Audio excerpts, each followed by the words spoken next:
话之迈克尔桑德尔教授系列讲座第3讲，论优绩主义，主讲人迈克尔桑德尔。现在开始上课。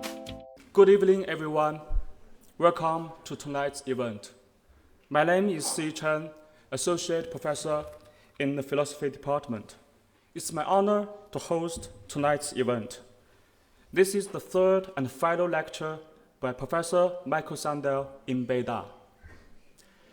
Tonight's topic is meritocracy. It is actually one of the main issues that has been running through the first 2 lectures on the ethics of genetic engineering and AI. With Professor Michael Sandel, we have discussed the question of competition and distribution, of what role technology might play in the process, the question of productivity and efficiency, the possibility of unlimited power and progress, but also the question of fairness, justice, love, sympathy, and even mercy. We have discussed our drive for perfection, but also all those imperfections of ourselves that we actually cherish, all those fragile and precious moments of our lives that we don't want to be corrupted by the ruthless mechanism of development and progress.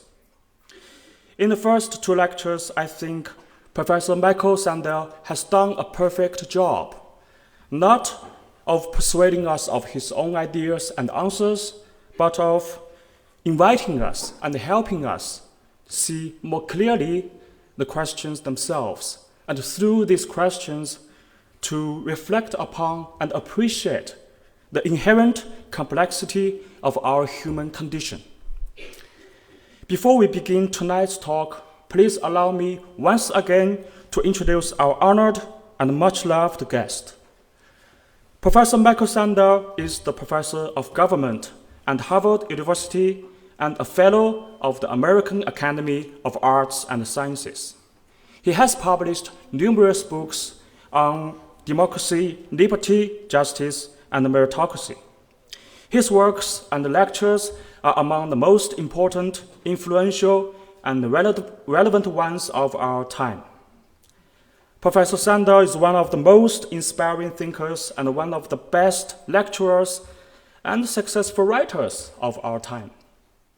And so I think it's almost tempting to think that he himself is a perfect sample of tonight's topic, meritocracy. But of course, this is just a joke, because philosophy is different from power, because the telos of philosophy is to explore, to inspire, and to share.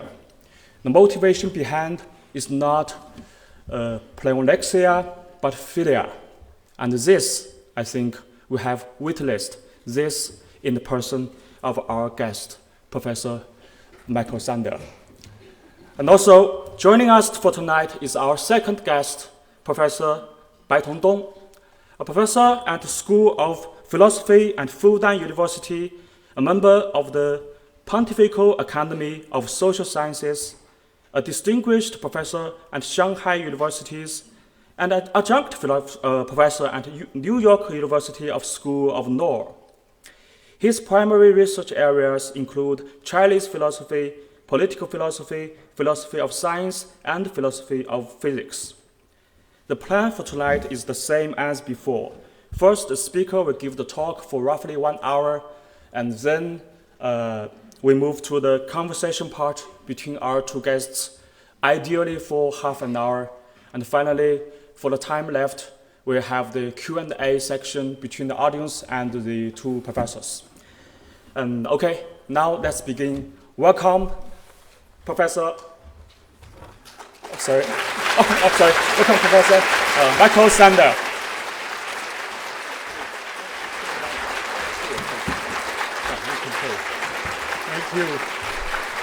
Thank you.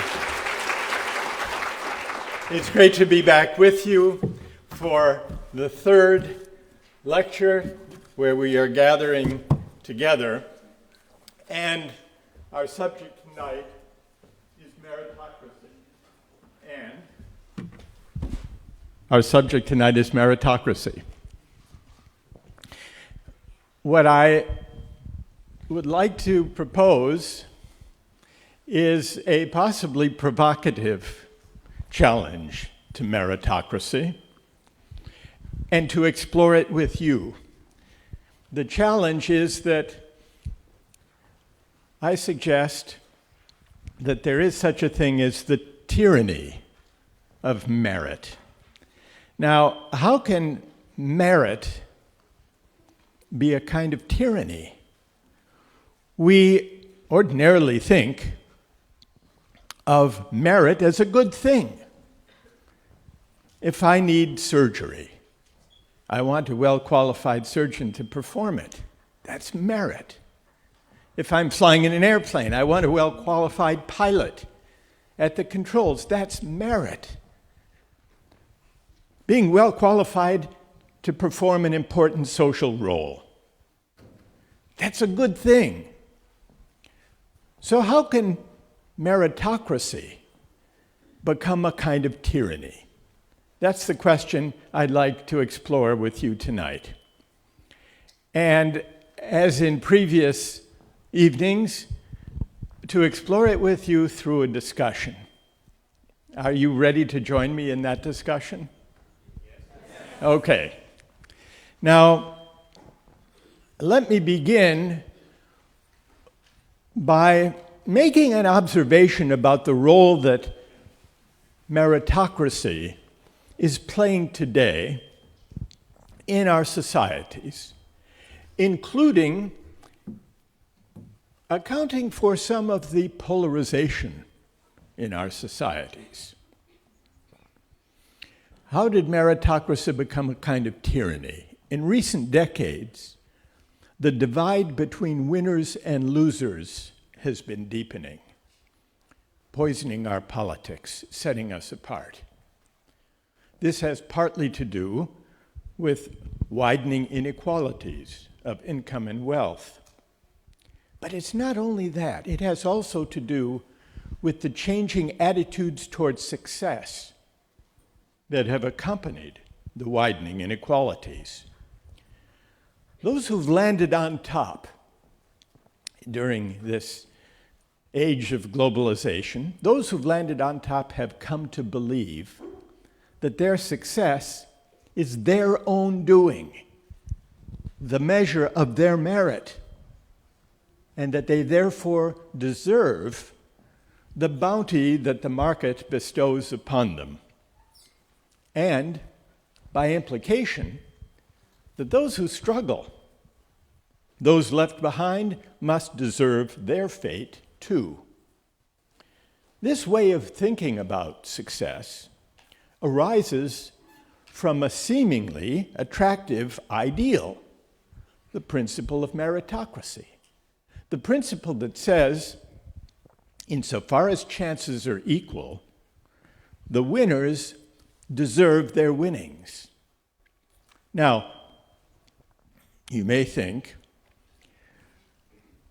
and you would be right, that in our societies, chances are not truly equal. Those who are born, children born into poor families, tend to stay poor as adults. Upward mobility exists, but it isn't easy. Studies have tried to measure, actually, how many generations it would take at current levels of upward mobility. How many generations would it take in various countries for someone born poor in the bottom 10% to rise, not to the top, but to the middle, to the median income in their societies? Now, there are some places where mobility rates are quite high. In Denmark, for example, it takes 2 generations only, on average, for someone to rise from poverty to the median. In the United States, said to be the land of opportunity, it takes 5 generations.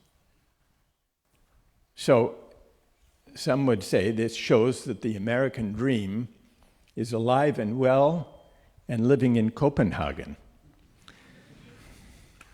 According to this study, and there are various measures, various studies come up with different estimates, but according to this study, in China, it takes 7 generations. So it's not easy to rise. Now, what are the implications for meritocracy? One possible conclusion would be that this simply shows that we don't live up to the meritocratic principles we profess. It simply shows that we need to do a better job of bringing about a true meritocracy, where chances are truly equal, where there is genuine, fair equality of opportunity. We can think of the image of a race. If everybody starts the race at the same starting point, that's one way of defining equality of opportunity. Everyone has a chance to join the race. Everyone has a chance to take the Gaokao exam. Everyone has the same chance to apply to Harvard if they want to, or to Beida.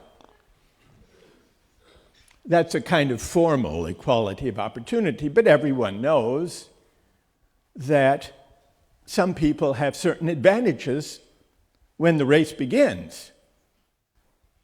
Some people have had good coaching and have very good running shoes and have special nutrition that enables them, and training facilities that enables them to prepare for the race. They're going to have an advantage.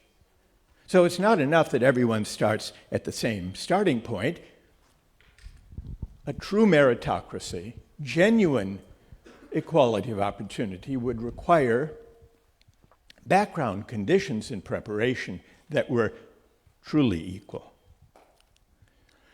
Suppose we could achieve true equality of opportunity so that people began the race with the same advantages, the running shoes, the health, the coaching, the training facilities.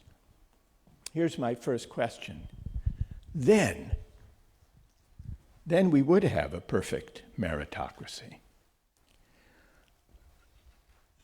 Then would we have a just society? Would we have a good society? Would we be able to say that the race was fair in the sense that if everyone had truly equal opportunity to prepare for the race, would we then be able to say that the winners of the race deserve their winnings? Here's our first question. How many would say, under the conditions I've described, where we achieve genuine equality of opportunity, then we can say that the winners deserve their winnings? And how many would say, no, even under those conditions, we could not say that the winners deserve their winnings? Are you ready for the vote? How many say, yes, the winners would, under those special conditions, deserve their winnings? Raise your hand.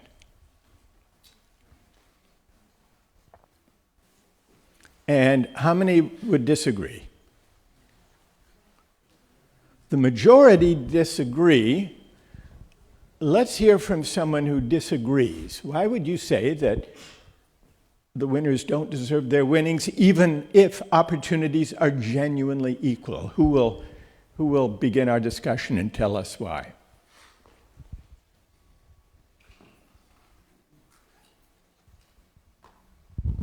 Yes.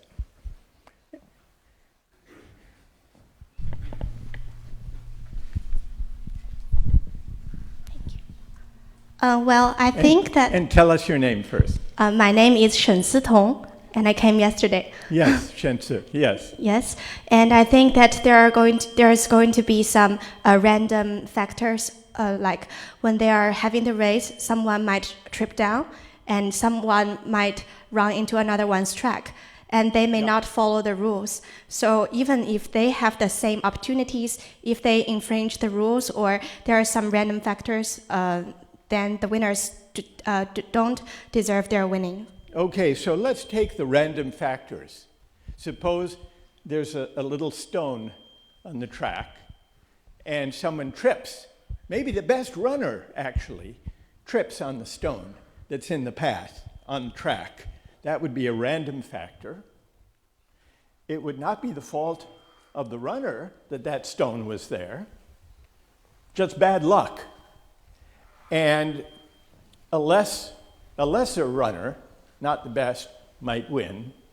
And so we would say that the best runner deserved to win, but due to this random factor, the small stone in the track, the best runner didn't win.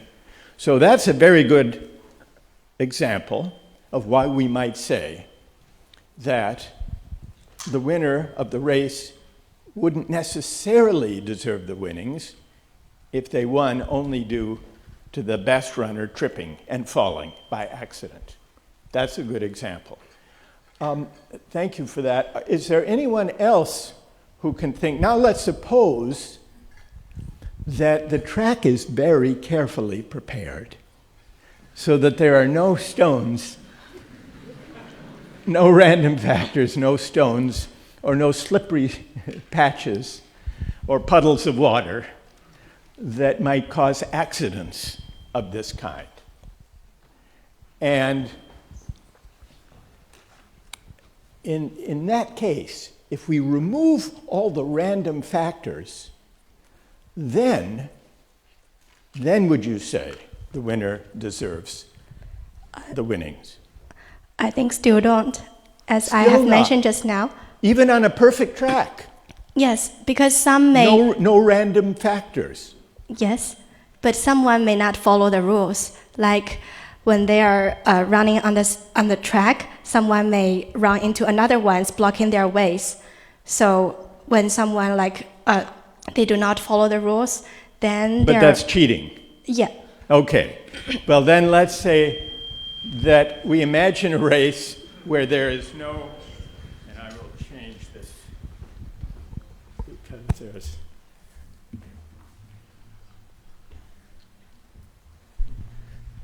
let's then imagine that the track is perfect and nobody cheats. Nobody trips somebody else or runs in their lane. Then the winner deserves their winnings. Yes, I think so. Yes? Yes. Okay. Now, let's see if there's someone who would say, even in that case, special case, where we remove the random factors, still, in that special case, the winner may not deserve the winnings. Yes. Do we have a microphone on this side that we can quickly get? It would be better if people with microphones could stand in the aisles so it's a little bit quicker. Okay, go ahead. Okay. Thank you. My name is Zhao Yiming, and I majored in international relations. Yes. Yeah, and my point is if we said if the people the winners deserve the game, they deserve to be win, then how about the losers? So they deserve to be get out. They deserve failure. So my point is why we should to take in this competition, why we should to run around the playground. So there are many other things to do, then why we should to be evaluated by this game. So This is my point. All right, so that's an interesting point, that if the only winnings that are available in the society require running around a track as fast as you can, then that raises the question, why aren't there other ways of deciding who wins awards or money? And why just running around a track?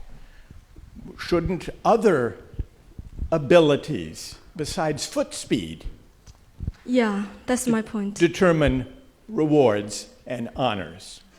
Fair enough. And we're going to come to that. But what about, before we move to that point, about whether there are other forms of competition that should determine honors and rewards, what about the foot race itself? Would you say that for the foot race, in that limited domain, that if everyone had equal training opportunities, and if the track were perfect, that at least for the race, the winner of the race would deserve the winnings that go to the best runner? I would say, because if we put this abstract situation into the reality, Yes. the first thing come into my mind is Olympics. Yes. So we can All right. say that the champion, he's the best, Yes. runner in this world. Yes. But also like the others, maybe they are also competitive. They just, for example, they lose a little bit luck or something else. So Well, what's the luck? We removed the luck by Oh, removing okay. all the pebbles and stones and slippery places on the track. yeah, it's like So what luck is left? It's hard to explain because I remember there's an interview to a table tennis player, and he says like in the competition in Olympic, you never know what will happen. Right. Yeah. There are unpredictable developments. Yeah. All right. Well, let's stay with the example of the Olympics. Let's say an Olympic race. And assuming, thank you for that, assuming we have Thank a you. perfect track, and you might well say, well, the Olympics should not be the only arena for honoring people, but let's say within the Olympics, with the perfect track, no slippery places, who would say still the winner may not deserve the winnings? Yes.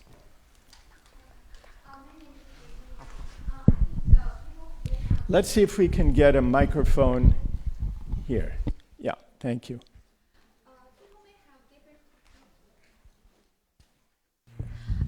People are born different. They have different abilities. They have different talent. So if someone who are not good in running, he have to compete with other guy who is very good at running. Right. That would be not equal for Okay. them to compete in this running game. All right, so this is another argument. So even if everyone has equal access to training and preparation, Yeah. and even if the track is perfect, no random factors like stones or pebbles to trip, Yes. still you think that some people are more talented as runners than others. They have Yes. greater athletic gifts maybe, and that's not their doing. That's nothing to do with, that's their good luck.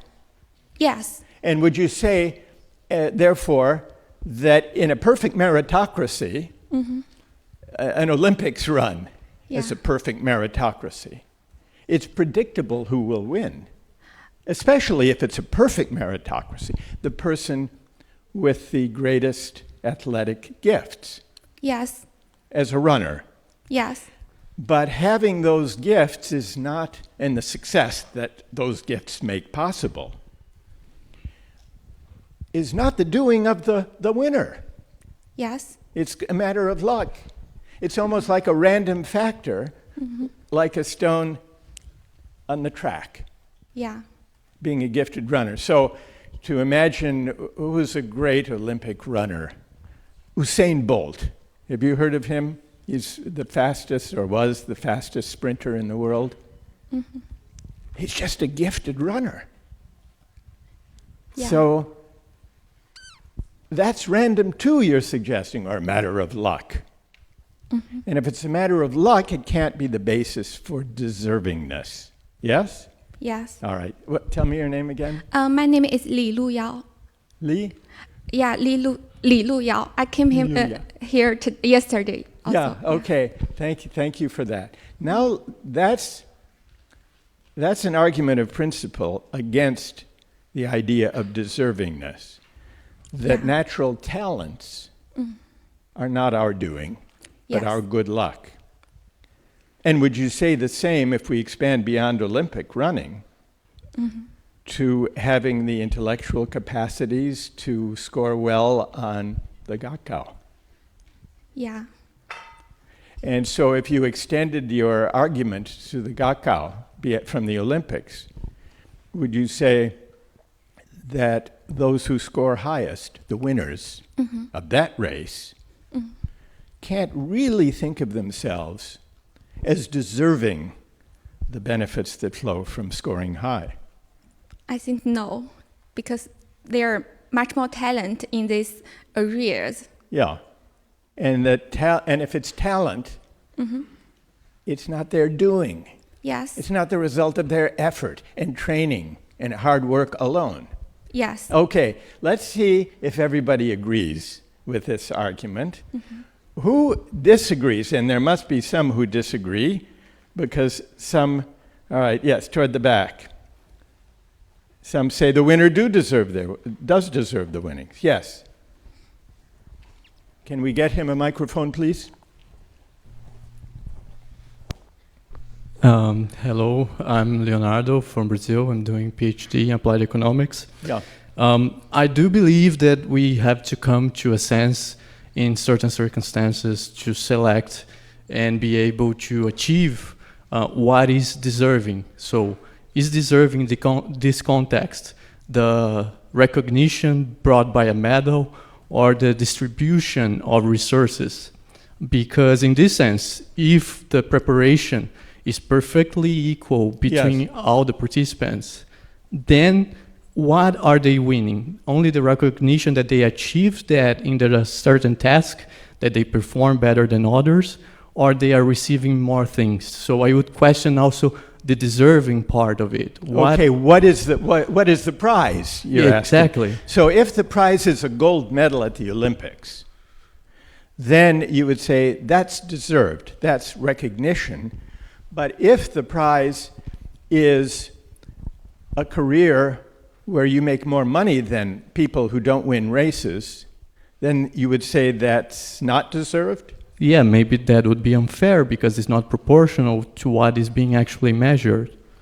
Okay, because being good at running should perhaps lead you to deserve a gold medal, but it should not lead to your deserving to make more money than somebody else. Yeah, not necessarily. But then I would also bring the argument, and this is my question. If we have generations that couldn't have that same perfect competition, and they strived in an equal competition, how can we distribute the past deservings unto the present? Right. If present generations and their opportunities reflect past unfairness or disadvantage. That's an important question. Let's reserve that question. So, one challenge to the idea that the winner does not deserve all of the winnings has to do with asking, well, what actually is the prize? But let's see if there is someone who will defend meritocracy in principle against the objection that the talents that enable people to get ahead, whether it's in the Olympics or in admission to universities, those talents are not really our doing, can't be the basis for our deserving anything. They're just our good luck. They're just our good luck. Who disagrees with that idea and will tell us why they disagree? Who will speak in defense of talent as the basis for deservingness? Yes.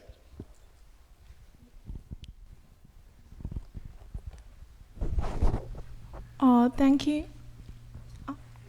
Go ahead. Yeah. My name is Yu Yao, and I agree with the view that you have just said, because I believe that it's hard to say what is actually made of us. Is our talent not a component of our own selves? If so, what is of ourselves? Only the things we do? But, well, as the previous girl had just said, if we only measure people through something that is kind of, well, done after their birth, like, well, they have consistent worked on something, perhaps the people with better talents, they have also worked on it and they worked a lot, but just because they have better talents, they cannot be measured. And from a second perspective, I also agree with the previous student's view about what the prize would be, or why we are holding this competition. For example, if we're holding a competition to find people who are the best runners, or the people with better power so that they can be a part of our military or something, they have to be the strongest person. And sometimes the talents between people cannot be purely managed through something that is done after our birth. Okay. Yeah. So let's to test this. You're saying, well, our talents are actually part of our being, part of ourselves. Yeah. And so you hesitate to consider talents purely arbitrary, Yes. such that they don't provide the basis for deservingness. Yes. Let's test this by moving beyond the Olympics to the distribution of income and wealth in a society. Let's take, imagine your best, most inspiring teacher in high school. Can you remember that teacher? You probably can remember their name. I can remember the name of my most inspiring teacher in high school. They have a big impact on us. Now, would you say that, let's compare the earnings that that teacher deserves compared to someone who earns a lot of money? But I mean a lot of money. Who would such a person be? Donald Trump?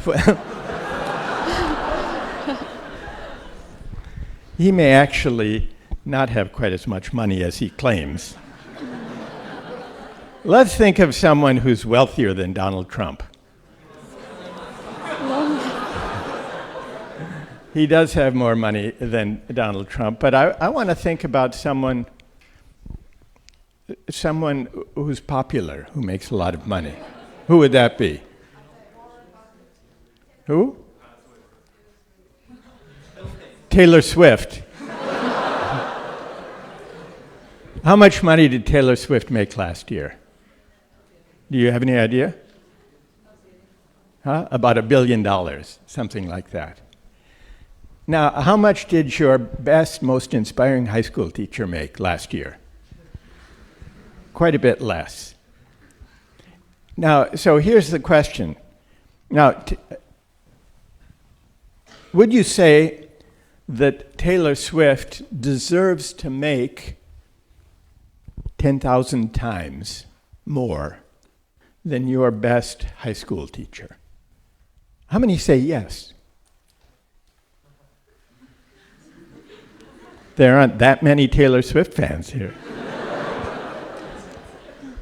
How many say, no, she doesn't deserve to make 10,000 times more than your best high school teacher?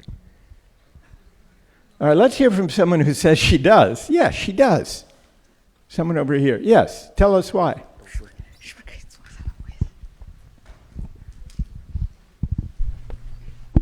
Okay, I'm her fan, and You're a fan. yeah, she inspired me a lot, more than my high school teacher, more than anyone in the earth. So I think she deserves the money. She makes more money than your high school teacher, but what else did you say? She inspired me a lot more. She inspires you more Yeah. than your best high school teacher? Yeah. Really? Yeah, she teach me a lot. How does she... But first, what's your name? Oh, okay. I also named myself Taylor.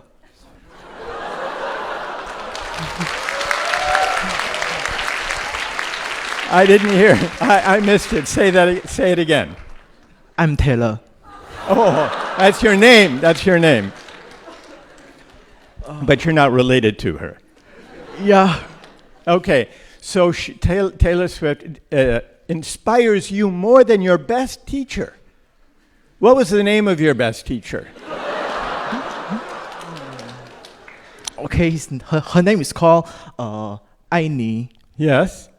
And so how could Taylor Swift possibly inspire you? What subject did that teacher teach you? Chinese. Huh? Chinese. Yeah. Yeah. So Taylor Swift didn't teach you Chinese. She didn't motivate you to be an excellent student, did she? So how can you say she inspires you more than your best teacher? When I was down, she would always encourage me by using her music. She encouraged you, but she doesn't even know you. What do you mean? She? Yeah, I know. Did you go to one of her concerts? I wish, but not. Yeah. It's hard to get a ticket. Yeah. And the tickets are kind of expensive. But Taylor Swift is popular throughout the world, and I'm told she's also very popular in China. Is that right? Yeah. Yeah.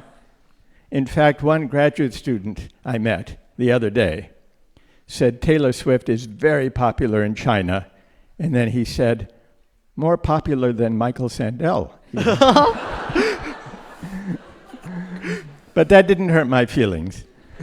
So what do people say to Taylor's argument that actually she does deserve, Taylor Swift, to make 10,000 times more than your best teacher because she provides inspiration not only to Taylor but to tens of millions of people? Who disagrees? Who disagrees and doesn't think she deserves to make all that much more than your best high school teacher? Anyone? And who will tell us why? Yes. Go ahead, stand up. And pass the microphone. Hi, my name is Varya. I'm from Russia and I study linguistics here in Beijing. And I think that Taylor Swift doesn't deserve more money than my favorite high school teacher because I generally don't think that money is something that people deserve because it's just one of the measurements of something that we can deserve, and it's not fully representing what a person can get based on the merit. And well, what does this raises an interesting question. What does money measure, or what should it measure, do you think? I think that money doesn't really measure what we usually think it measures. Well, let's take what do we usually think it measures? Here, let me propose an answer. What we usually think is that the money people make is the measure of their contribution to the economy and to the common good.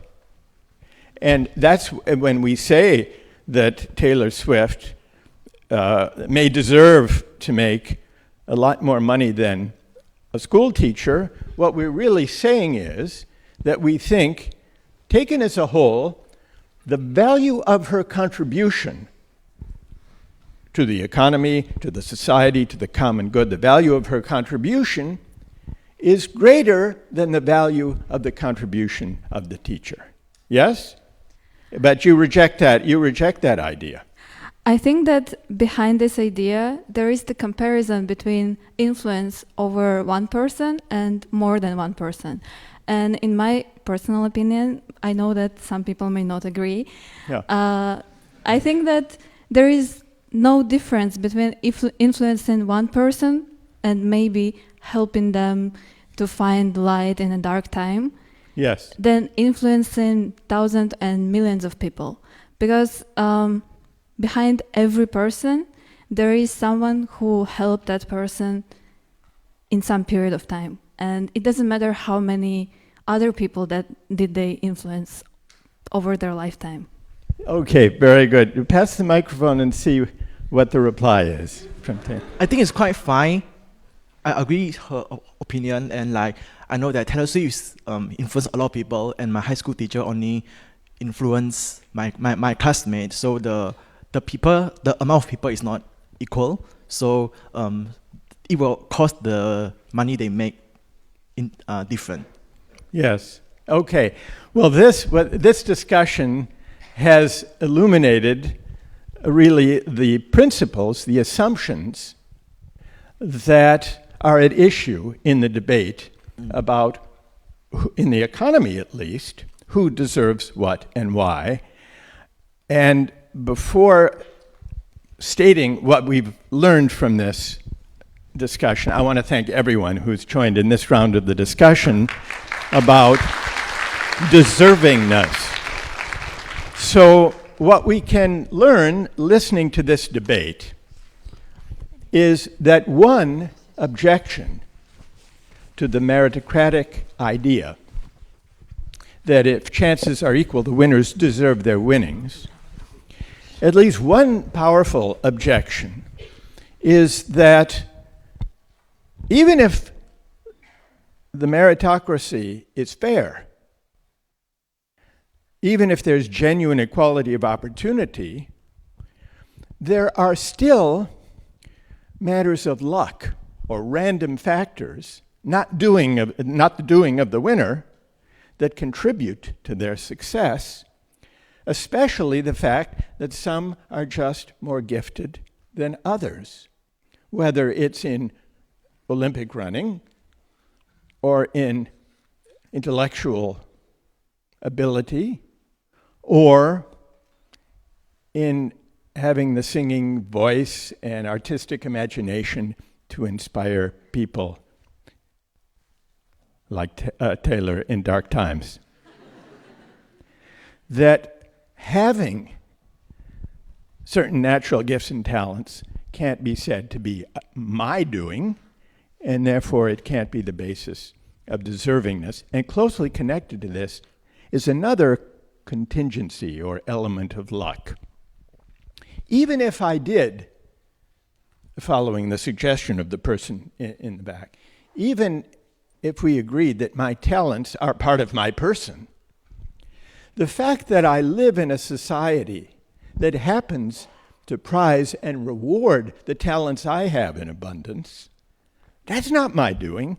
That too is my good luck. Let's take LeBron James, great basketball player, makes enormous amounts of money.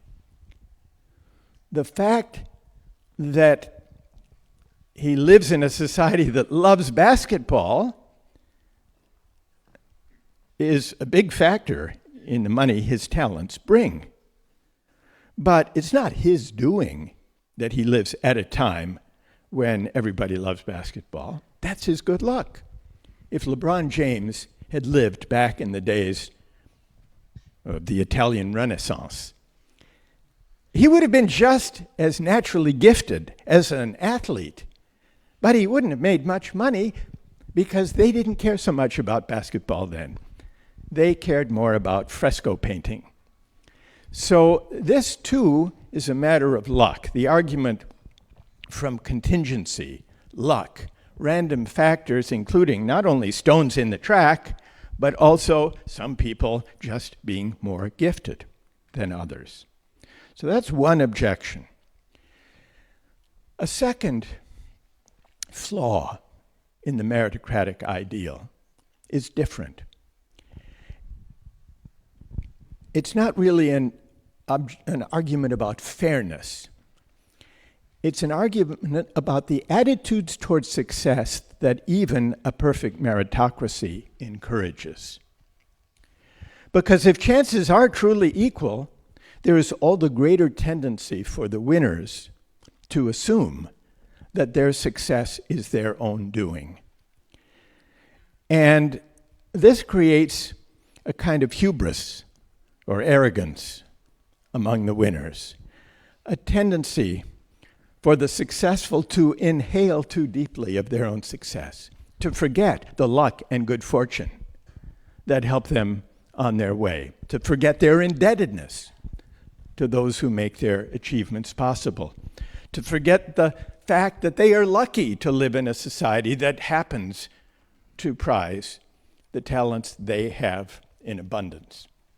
And so here are two different objections, principled objections, to meritocracy. One about fairness, the other about hubris, about the attitudes towards success, the tendency of the winners to believe that their success is their own doing, and the tendency of those who lose out to think of themselves as losers, as deserving of their fate, blaming themselves.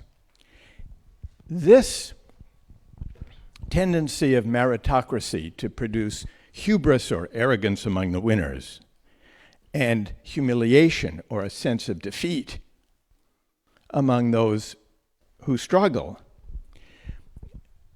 is closely connected, I think, to the politics of our time, to the backlash against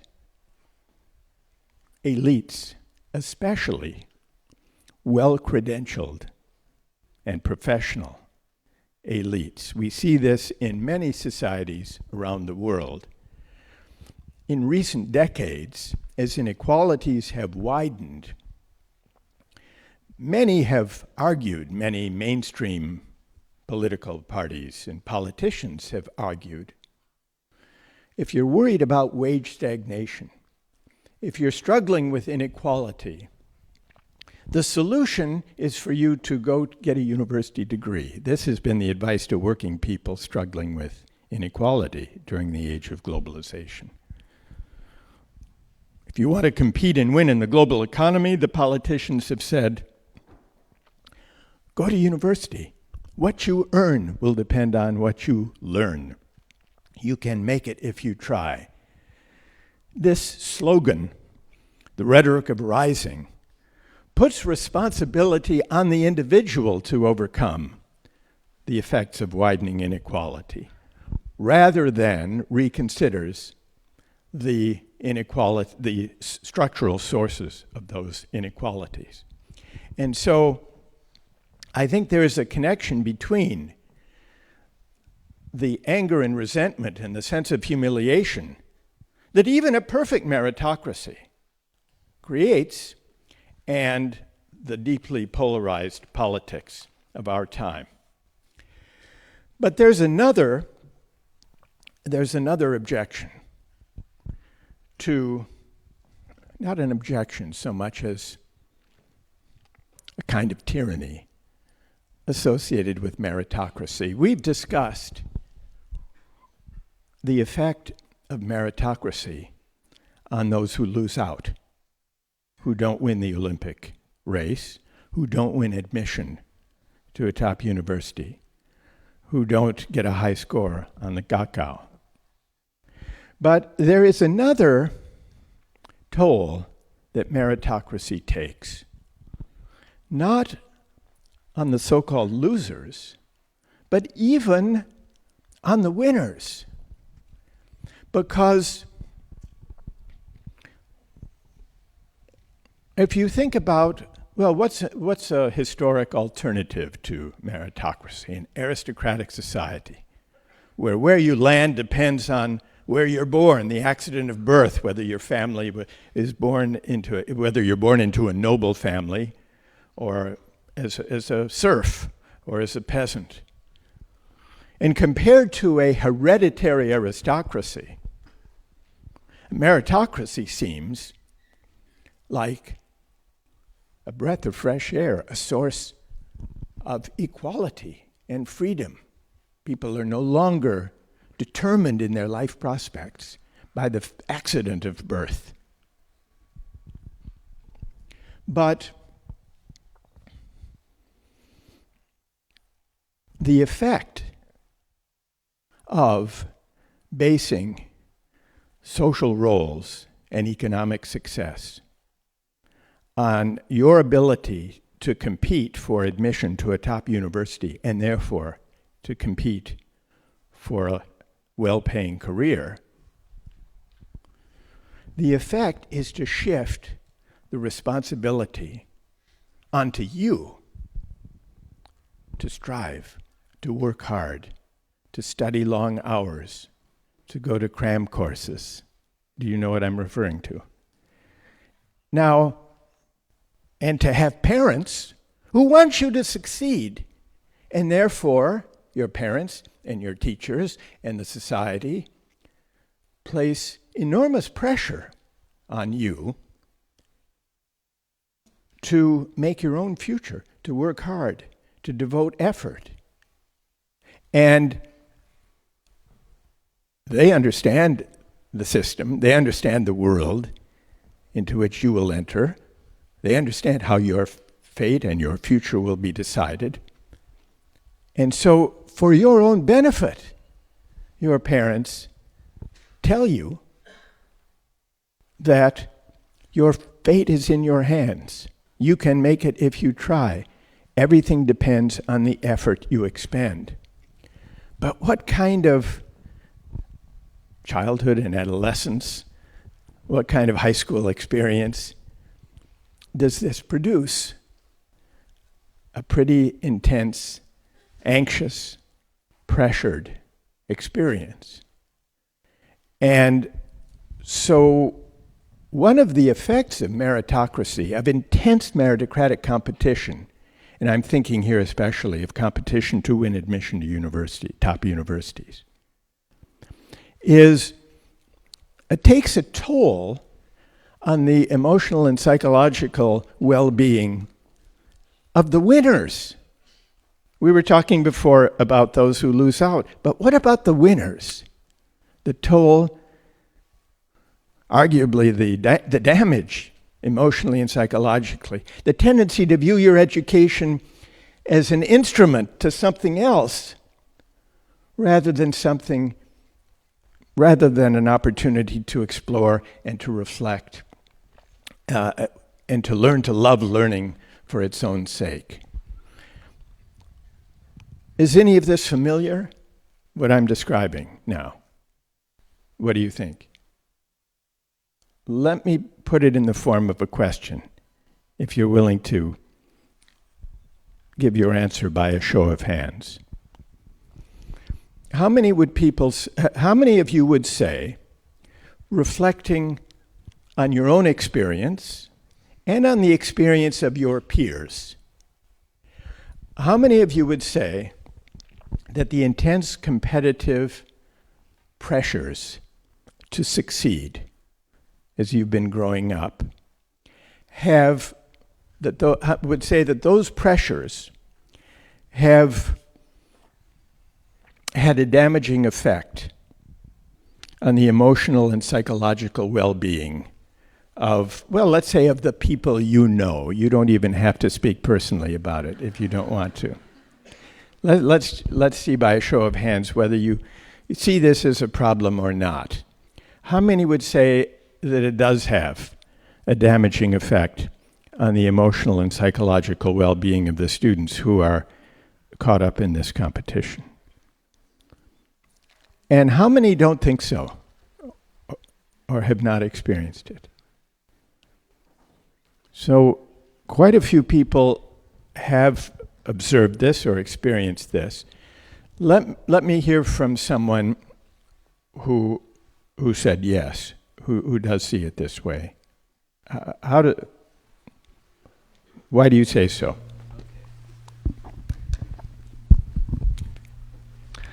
Hi, I'm Aiden from Malaysia. So I was speaking from my personal experience. Yeah. I'm not applying to the grad school, so that's an emotional roller coaster. Every day feels like a torture to me because I feel very helpless and feel very desperate. There's really no one I can look out for help, and everyone's gains, if anyone receive an offers, feels like it's hurting my emotions. It feels like I don't. Am I that bad, or if I'm not,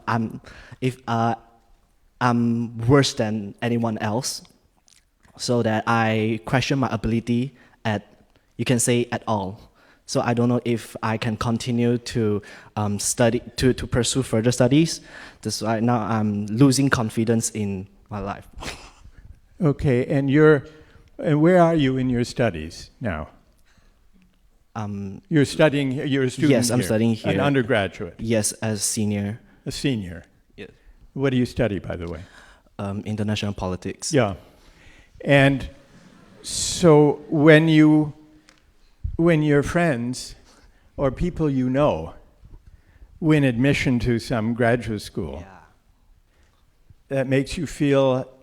That's not quite uncomfortable. It makes you feel uncomfortable.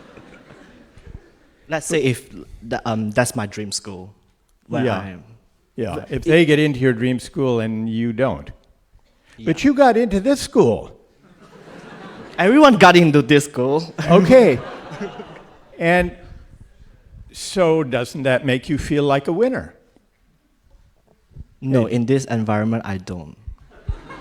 Okay. So in this environment, you don't, because in this environment, there's always someone who wins something even bigger. Yeah, so I feel like even though in a very prestigious universities like Peking universities, the competition still continues. It continues. Even though in Harvard, I believe it still continues. That's never stopped. It does. Even though within the professors, they still have competitions. Even though they got the tenure track. Right. Yeah. So it will never end until they have the only winner. There will only be one instead of a group. Right.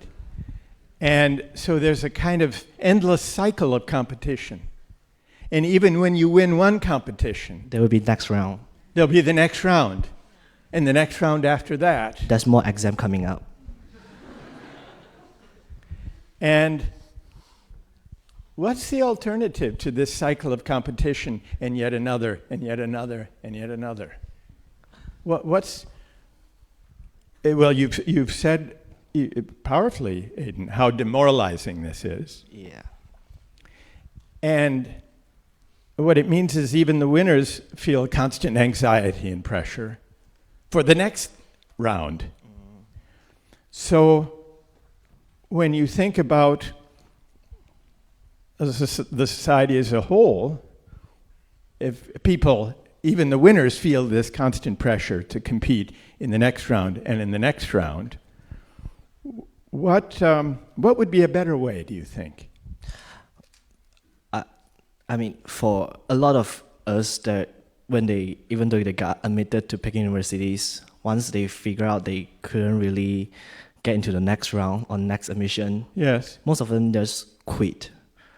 Wow. Demoralized. This means they stop. They will realize they're not really made for academic.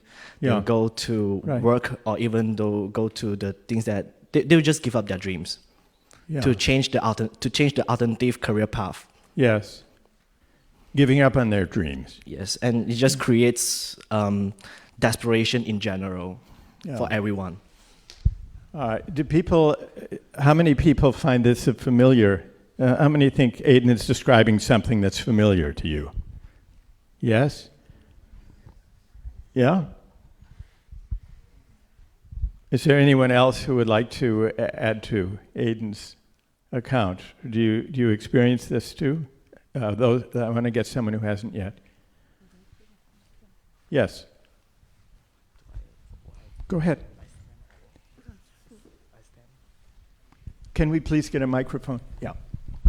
Thanks. I'm Pan from Graduate of School of Education. Actually, I have a very different opinion about. Actually, I feel it's a privilege that I stay in the university for a long time. What I'm thinking of is about my peers that in high school, actually they cannot bring some experience of success before they go to the society, which I thought that could be a moral cost. Yes, so that's on those who did not win admission. Actually, because I'm thinking, even though that we have to face a lot of competitions, still we kind of have some positive experience, which we thought like there could be some few of us. So the competition is a positive experience for you? For the winners. For the winners. But what about Aidan's point that even the winners are caught up in a cycle of more and more and more competition that feels self-defeating or demoralizing? You don't agree? I think it's kind of a necessary cost. It's a necessary cost of what exactly? Of being successful, because you have more self-esteem. More self-esteem. Yeah. The more you win, the more Yes. self-esteem. But that suggests that self-esteem depends on winning and keeping on winning. So self-esteem, do you think that self-esteem, Aidan, what would you say? That we get self-esteem by winning. So competition is a good thing. You get when you win, but you lose, and your one failure might make you question your past achievement. Because you can't get into the next stage, so you say, okay, this might be my peak. And in China, there's like the concept of evolution, which is 内卷, it means everyone... 内卷, right. So you're really describing the personal experience of 内卷. Yeah, you feel guilty when you stop improving yourself, or like you stop learning, or taking a rest, because you know everyone else gonna invest all of their time and get ahead of you. So I feel I'm mentally caged, but it's by my own. I voluntarily or involuntarily put myself in a mental cage. Yes, it reminds me now. I didn't grow up in this system, and I didn't have to prepare for the Gaokao, but I experienced some of what Aidan is describing even when I was in high school. When I was, 15 years old, I was in a math class where after every quiz and every exam, there was a new seating plan. Because there were 3 rows in the class that were designated honor rows of seats, and which seat you sat in depended on your grade point average in that class as of that moment. So the seating arrangement changed every few days, every time there was an exam or a quiz. Not only that, I remember the teacher would announce the new seating arrangement before giving back your quiz or your exam. Now, I was not the best in my class in math. I was pretty good, but not the best. So maybe I would be sitting in the 3rd seat. And then the new seating arrangement would be announced by the teacher.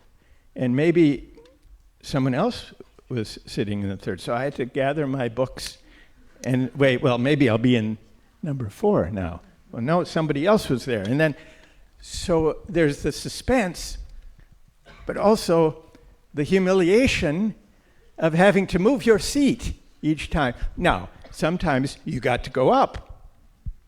A higher seat, number 2 maybe. That's better. But what it created was a kind of perpetual competition where we were concerned not only with our grades, we were also obsessed with other people's grades, with their success.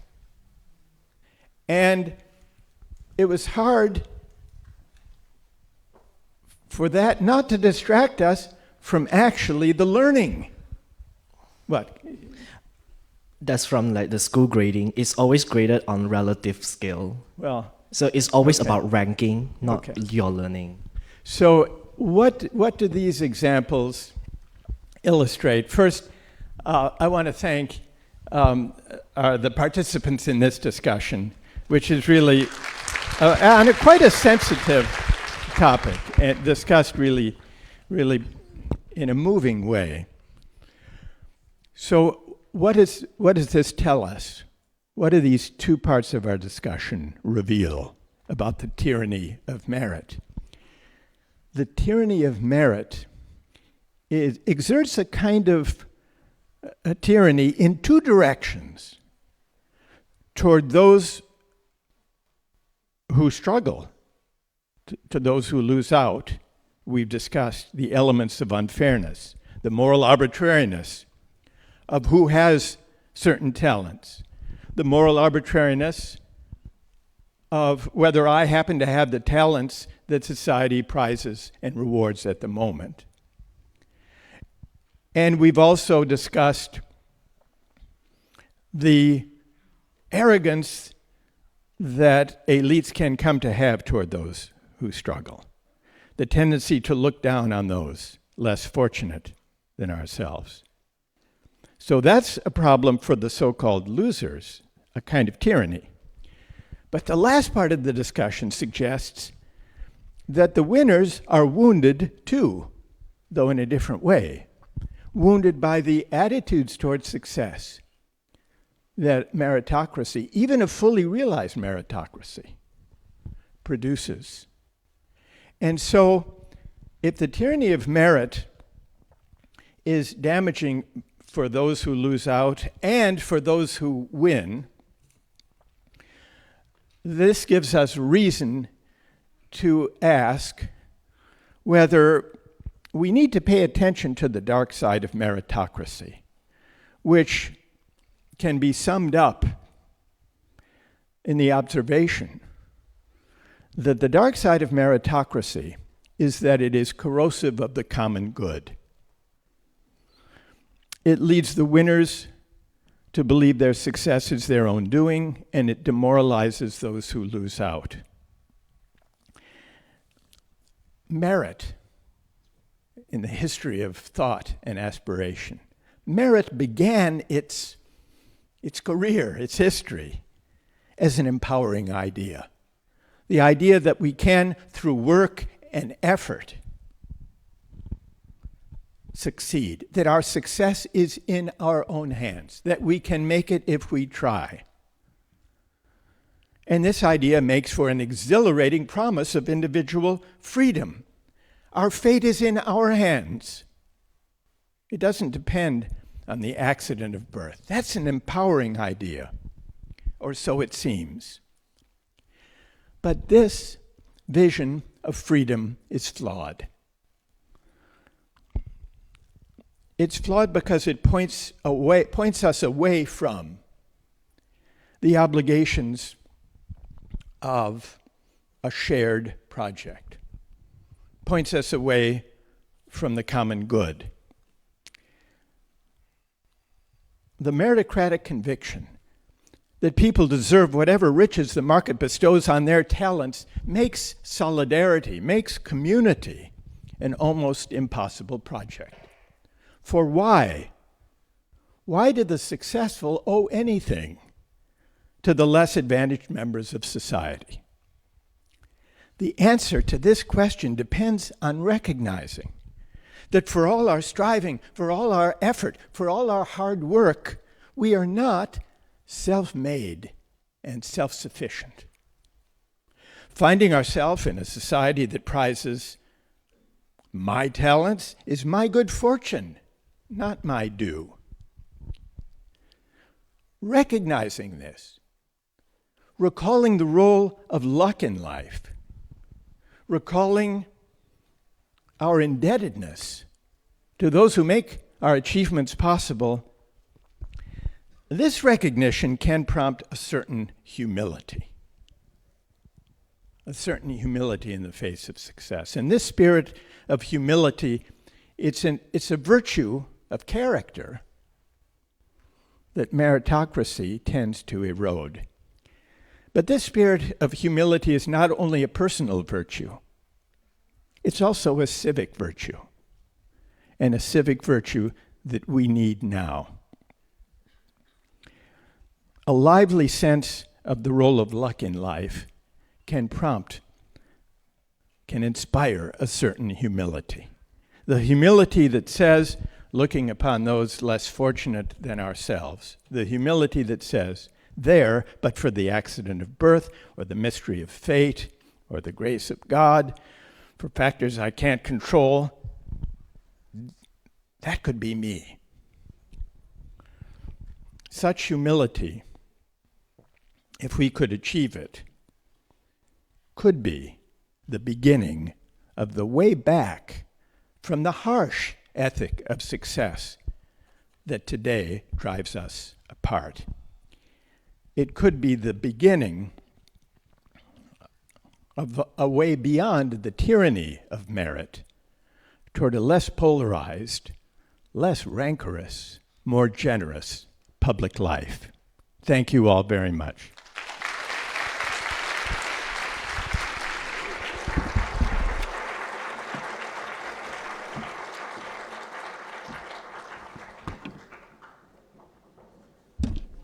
And now for a discussion. Okay. Please sit in the middle. Oh, yeah, sure.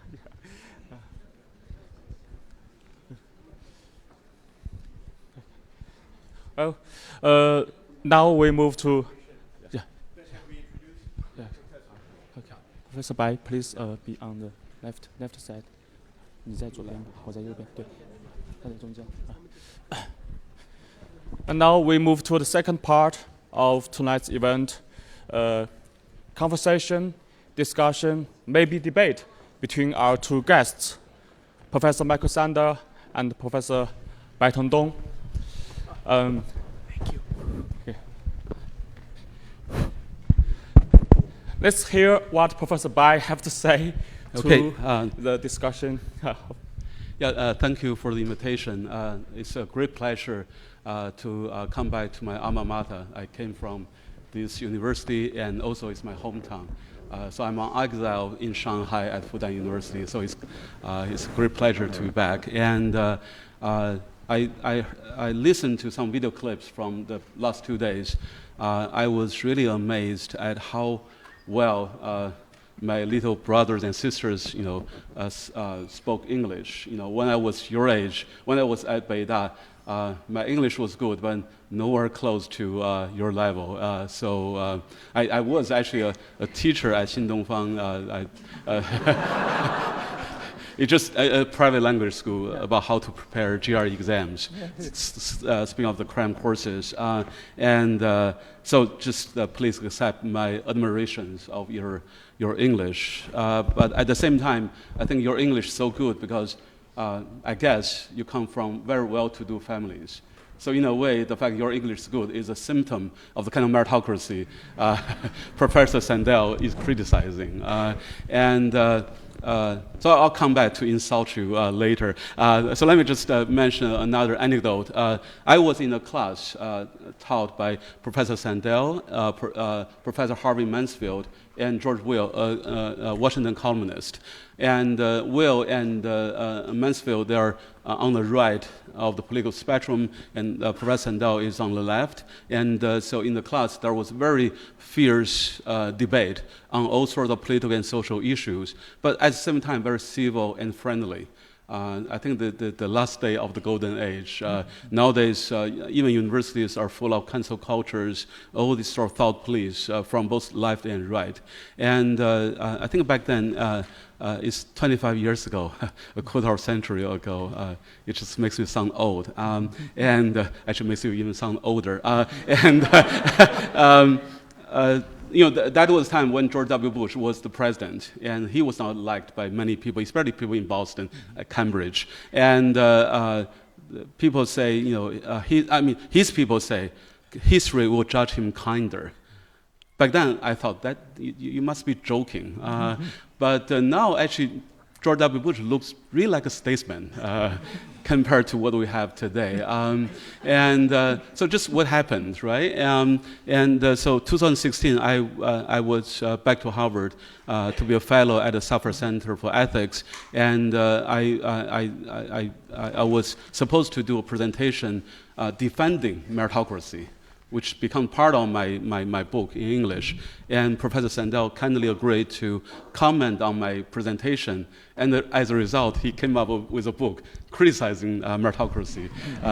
It just shows you how effective my presentation was. And Professor Sandel kindly invited me for lunch.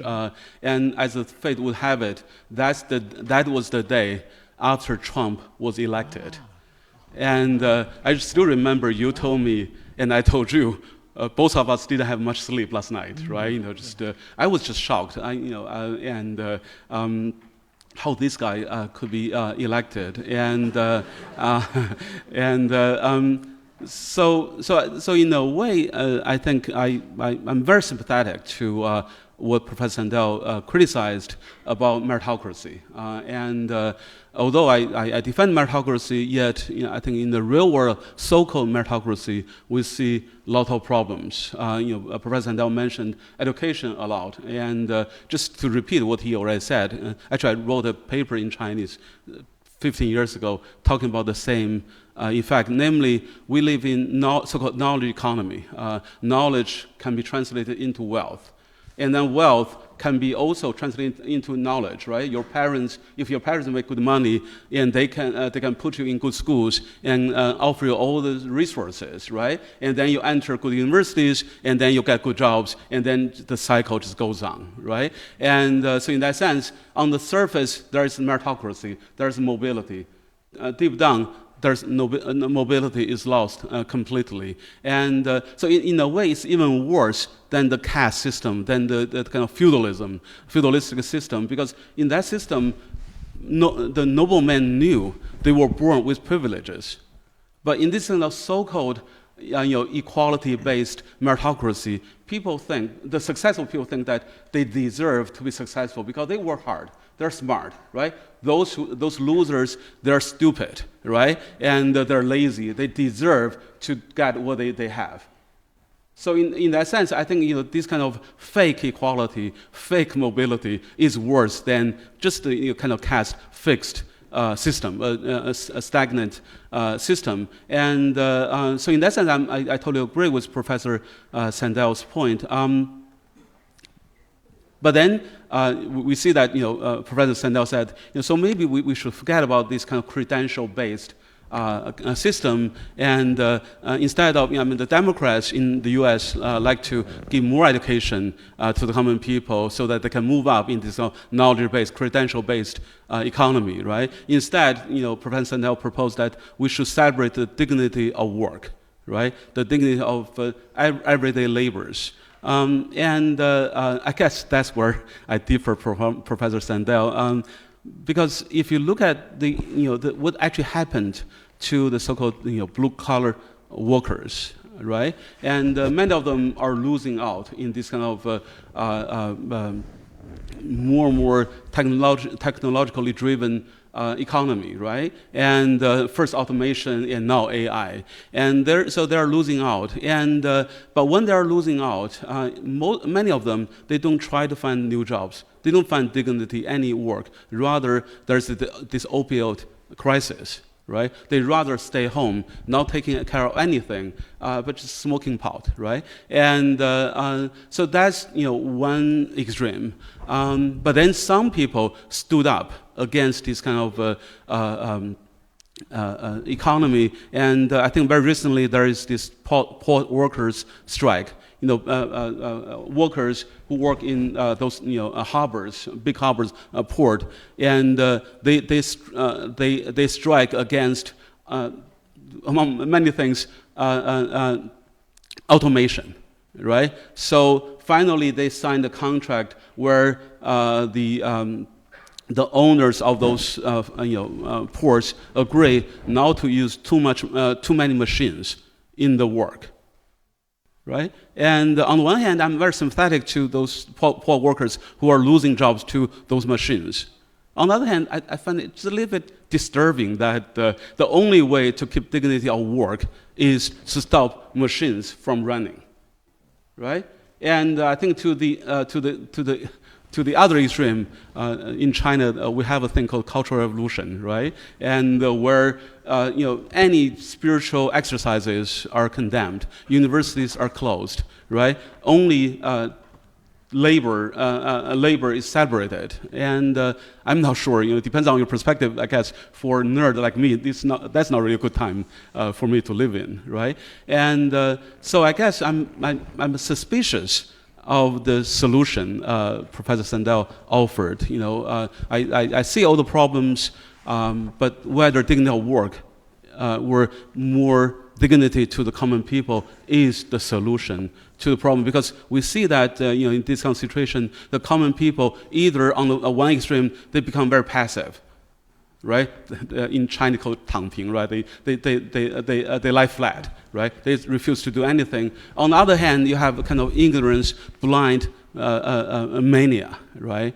All sorts of right-wing or radical right-wing revolutions, and I guess more generally speaking, we all know that Professor Sandel came from the so-called communitarian background, right? And I think a solution you mentioned in other, probably not in today's lecture, but your writings, is this idea of building up communities, right?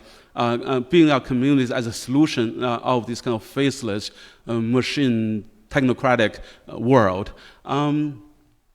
I mean, again, I'm all for it. I think community is essential. Actually, for most of us, the large-scale society doesn't really matter to us in most cases. Rather, it's a small community you live in. I think that's a very beautiful, important idea. However, I think a fact of today's society, or modern society in general, is that it is modernity is defined by large society of strangers. Right? And you cannot live in your small community forever. You have to face, you have to encounter faceless strangers all the time. And in order to deal with faceless strangers, we need something called bureaucracy. We need something, the so-called deep state, the Trump people are now trying to destroy. Right? And I think just in general, in the West, that's my impression, living in the US for 14 years total, is that, I mean, Europe included, this kind of Republican spirit or communitarian spirit, right? The idea that we work together as a community. I think that, as I said, that's a really beautiful idea. But when we are in this kind of large society strangers, we need something more than community. I think maybe that's the problem with mainstream Western political philosophy in general, because the spiritual heritage is really going back to Athens and the Roman Republic, right? But they were small republics. And so every time when I heard Americans saying that this republic of ours, I found it funny, right? Athens, there are only 20,000 citizens, right? 200,000 people, but only 20,000 citizens, much smaller than Beida, right? The size of Beida. And so in that kind of setting, a lot of Republican arrangements or communitarian arrangements would work pretty well. But we don't live in that kind of society anymore. So in politics, I think size matters, right? And what kind of size the society is demands what kind of politics. So in that, so just to sum up this point, I think communitarianism, I really like this idea. I think it's very important. Also, I use a lot of Confucianism. So Confucian also understands human beings are social by nature. We're not, these kind of lonely individuals. So I think we're on the same page. I'm just thinking that communitarianism, the building communities, is not sufficient to solve the problem today. And actually this idea, in a way, is even poisonous because it breeds this resentment of deep state. To me, evil, good or evil, deep state is an essential feature, or bureaucracy is an essential feature of any modern regime, right? And the second issue is the idea of equality, right? I think this is a running issue here. And again, from my own, the resources I'm using, Confucianism, early Confucians, especially some early Confucians like Mencius, they believe in equality in terms of potentials. Everyone can become whatever he or she can be, and the government is responsible for offering opportunities for everyone to succeed, right? So if inequality is a result of pedigree, bloodline, social status, that's just wrong, right? We need to destroy that. That's why I'm totally on the same page with Professor Sandel in terms of this criticism of this kind of fake meritocracy. So I think that's the shared idea. But then I think the crucial difference is that for Confucians, and I think I tend to agree with their observation, in reality, not everyone can make it. Only the few can make it, can realize their potentials, can actualize their potentials. That's just the simple reality of human life. And related to this point, I think this communitarian or Republican idea encourages people, citizens, to participate in politics, right? To get involved. And I think again that's a very important idea. The government should offer all the opportunities for people to be involved. Not just for one thing, the voting day for the president in the U.S. is Tuesday, which is just a scandal, right? It should be a holiday, so that working people can vote easily. So I think the government should do everything possible to get people involved. But again, the kind of view I tend to adopt is that however hard the government tries, in a large society of strangers, many people are going to be indifferent to politics. I mean, not just so-called common people. Me, right? Even if I could vote for the mayor of Shanghai, I wouldn't bother to vote because I only live in Fudan area. I don't care, whether they build a bridge in another district or not, right? It's not relevant to me, right? So in that kind of large society, indifference is kind of inevitable, right? From early on, John Stuart Mill, Rawls, and later Professor Sandel, they all, have this idea of, getting people involved. Again, I totally agree, but I think there's a limit, right? Eventually, those who can actually participate in a meaningful manner tend to be few in number. If that's the case, then what is the solution? That goes to my own meritocratic proposal, namely, instead of making the playing field equal, which to me is a beautiful but impossible dream, what we should do is to make sure the elites are compassionate, right? George W. Bush had this term, compassionate conservatism. So maybe to me the solution is compassionate elitism or compassion-based meritocracy. So it's very, again, using the sort of Confucian resources, the Confucian had the term 大人, a great human being, right? So great human being is higher on the political hierarchy, but this human being is great precisely because he or she can serve the small people, the masses, right? So if winners are winners because they can serve the losers, maybe you can change the dynamic, right? And so just put all this together. What I'm proposing is not pure meritocracy, rather kind of mixed regime, right? And I totally agree with you. We should let people say on all sorts of important matters, AI, those things. People should be involved. People's voice should be heard. But at the same time, the masses are not ready to make sound decisions for themselves. We should give more voice to the elites who are compassionate, the right kind of elites, right? So the ideal regime is this kind of mixed regime that combines people's voice with the voice of responsible and compassionate elite. Although I'm using a lot of Confucian resources, actually, I think the American founding fathers, the Federalists, made that kind of argument themselves. Actually, the American regime at its founding was more like the kind of mixed regime I'm proposing here. Of course, there are a lot of problems with that regime. Slavery, women cannot vote, and we should get rid of that. But when we get rid of that, I think maybe by accident we get rid of the good designs, the check and balances against the people as well. Maybe we should go back to that regime. So just also about this, the issue of education. So I recognize all those problems, but I think instead of getting away from this kind of exam-based system, I mean, I think you and also David Brooks, a New York Times columnist, proposed that we should have a more kind of a whole person, diverse approach to education. But the problem is that when we talk about the kind of whole person approach, in terms of exams, of course, it's not fair to the poor kids. But the whole person approach is even more unfair to the poor kids, right? My son, I can give him piano lessons, right? He can learn a lot of different things, so he can become a fuller person. Whereas maybe all the resources of a poor family, all they can do is to send their kids to some cram course, private training sessions, right? So I think in exams, poor children are unfairly treated, but still they have a chance. When we try to get rid of it, then actually maybe we end up with something even worse, even more unfair to the poor children. And then within the system, I think we can have solutions, right? If you can send your kids to private schools, there will be a very high taxation on private schools. That money will be used to support public schools, right? And income tax will more evenly distributed among all public schools. And SAT courses will be offered to all children, right, for free. And also, I heard a proposal. I think people are doing that in Texas. Some schools in Texas.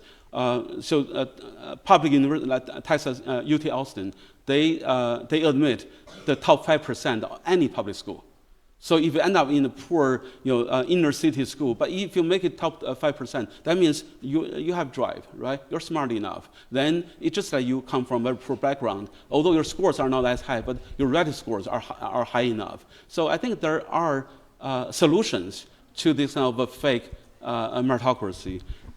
So to just conclude, I think in your book, The Tyranny of Merits, actually, you made a distinction between two kinds of meritocracy. One is the kind of traditional style political meritocracy, which actually you're sympathetic to, and then the kind of technocratic version of meritocracy, which you're criticizing today. And I think actually what I'm proposing is more like a political version of meritocracy. So maybe we're not that apart in the end. So in terms of political meritocracy, I think the problem with the technocratic meritocracy is really is rooted in kind of a radical individualism and unbound capitalism. And so that kind of meritocracy, the pursuit of money, kills off different pursuits of different merits.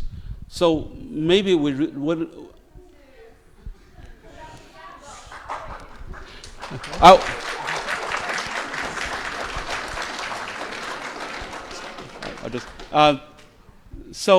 So maybe in terms of that, what we need is a diversity of merits, not getting rid of meritocracy. In terms of political meritocracy, it doesn't against the diversity. Only in politics we need to give more voice to the compassionate people. If you don't care about it, you can do something else. You can be successful in some other things, like being a full-time professor of philosophy who just cannot shut up. But I'll just shut up now. Thank you.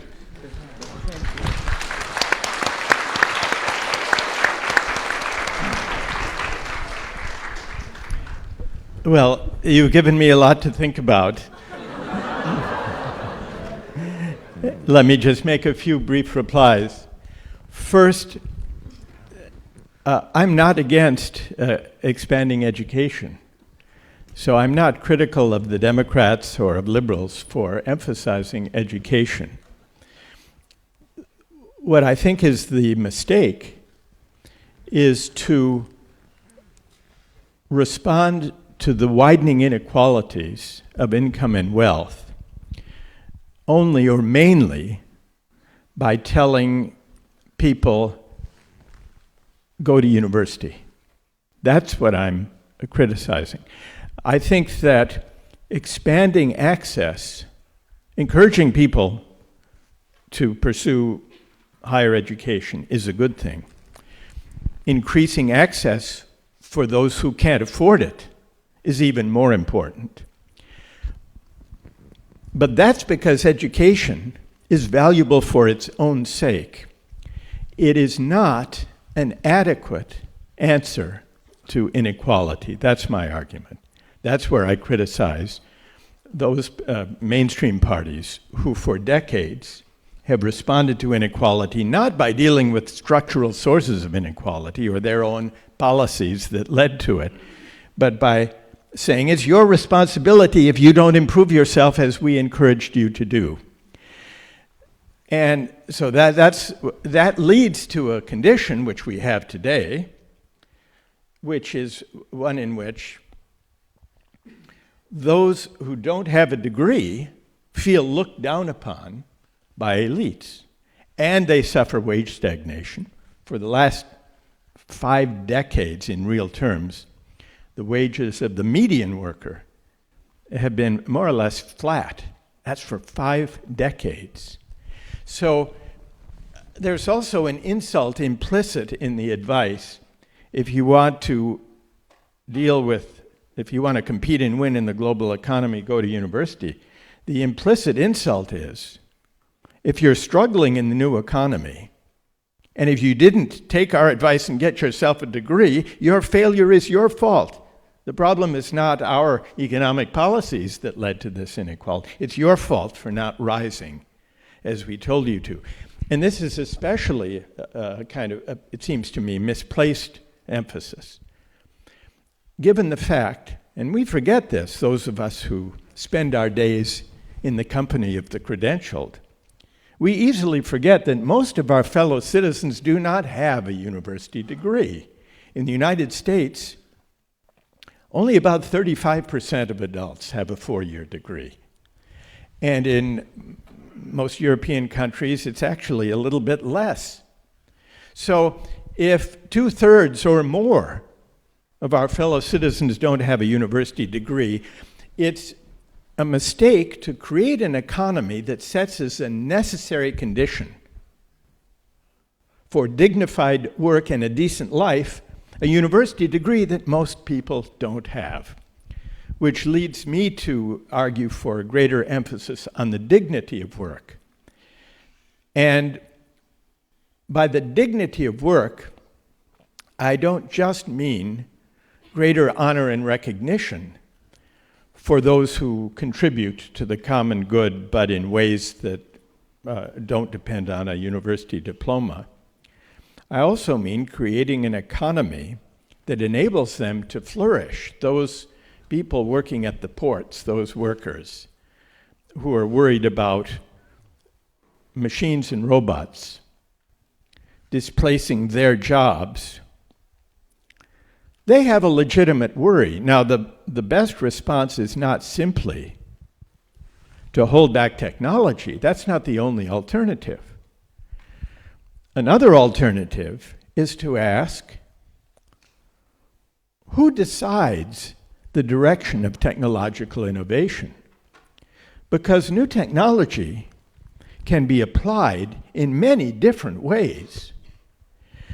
It's not in the nature of technology that it automates low-paying jobs or low-skilled or medium-skilled jobs.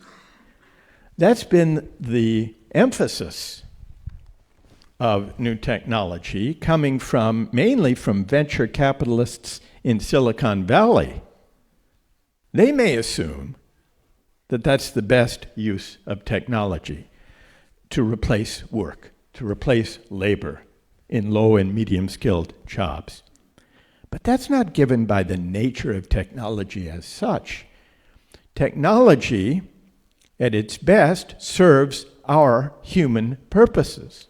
Another way in which technology could be developed would be to say, not to replace work, but to enhance work, to make the work of low and medium-skilled workers more productive, so that their productivity, the productivity of those workers, would increase, so that they could capture a greater share of productivity growth.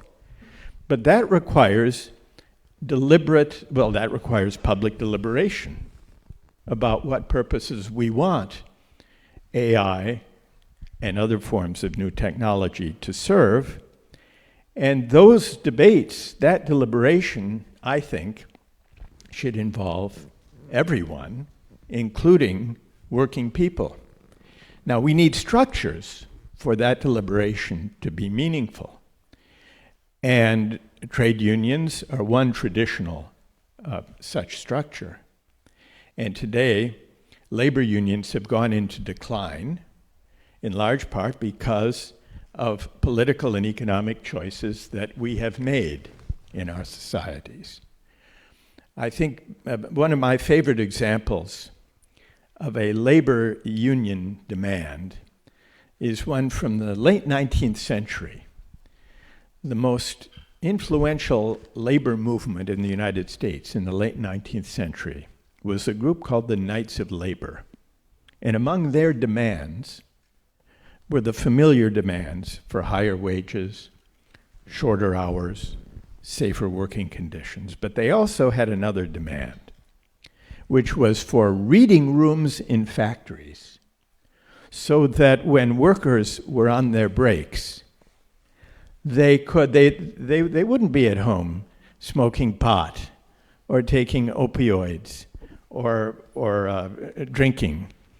That on their breaks, workers could go and read and learn in reading rooms to equip themselves to participate more effectively in public deliberation.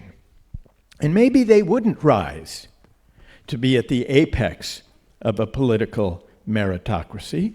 Maybe some of them would. One of the most successful governments in British political history was the government just after the Second World War, when the Labour government, actually they voted Winston Churchill, the famous Winston Churchill, out after the war, the Conservative, and they brought in a Labour government. And that Labour government achieved some of the greatest achievements, certainly of any post-war or last century government. They established the British National Health Service. They established the London system of transportation, the subway system, and a great many other aspects of the British welfare state.